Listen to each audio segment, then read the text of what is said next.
大家好，仲記唔記得上次我哋講緊唔同 MBTI 性格嘅人適合坐咩郵輪？梗係記得啦，前一集講嘅8種類型係比較理性同理想型。咁今集講嘅8種就係守護同探險型。你係邊種？即刻睇落去。咁我哋由 ISTJ 開始講起。ISTJ 嘅人喺務實可靠，中意計劃晒所有嘢。咁就一定揀皇家加勒比嘅郵輪船隊。皇家加勒比嘅船隊有豐富嘅娛樂玩樂、多元化活動同餐飲，最適合喜歡計劃嘅 ISTJ。加埋海洋光譜號11月至出年1月以香港做母港，最啱一家大細3-5知己上船享樂。而 ISFJ 呢？細心、照顧人、低調。咁 Marvelong Waterways 服務貼心周到，河船步調舒適無壓力，喺守護者嘅寧靜避風港。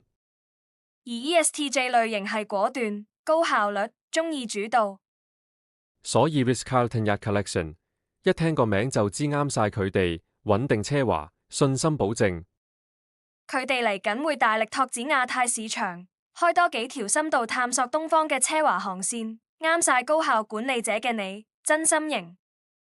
咁 ESFJ 性格嘅人又熱心，重視關係，中意社交。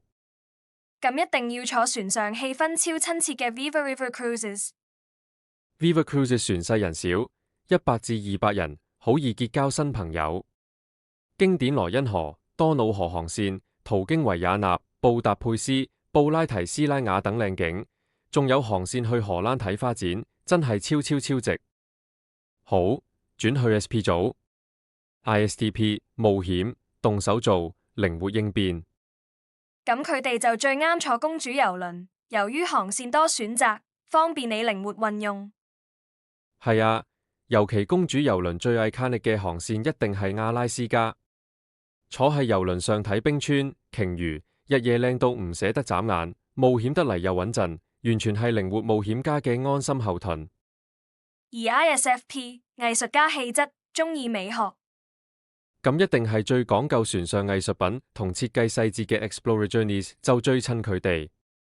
除咗周圍都係藝術品，佢哋連食飯都同人哋唔同，唔玩傳統主餐廳，轉晒做多間特色餐廳，再加埋佢哋嘅 Wellness Program， 成個旅程簡直係流動嘅美術館加靈感泉源。輪到 ESTP 係行動派，追求刺激，中意玩。咁 MSC Cruises 就最啱。MSC 以歐洲度假村風格，活動多到揀唔晒，budget又親民，仲有 Yacht Club 俾你 upgrade 奢華享受，仲唔上船大玩特玩？最後呢組係 ESFP， 佢哋表演欲強，享受當下。NCL 嘅 Freestyle Cruising 冇時間表，冇 dress code， 想食就食，想玩就玩，完全跟自己節奏，完全自由，最啱 ESTP 嘅你。Truly， 我好認同啊！NCL 最印象深刻一定係船上嗰個 Go-Kart Speedway， 人一世物一世，唔約埋班 friends 一齊上車玩反轉，點對得住自己啊？好啦，2集加埋16種 MBTI 全部講晒，理性型又好，中意探險又好，總有一隻船啱你。未睇上集嘅去重溫，留言話我知你係邊種 MBTI， 下次見。最後記得支持我哋，follow 我哋啊，下集見。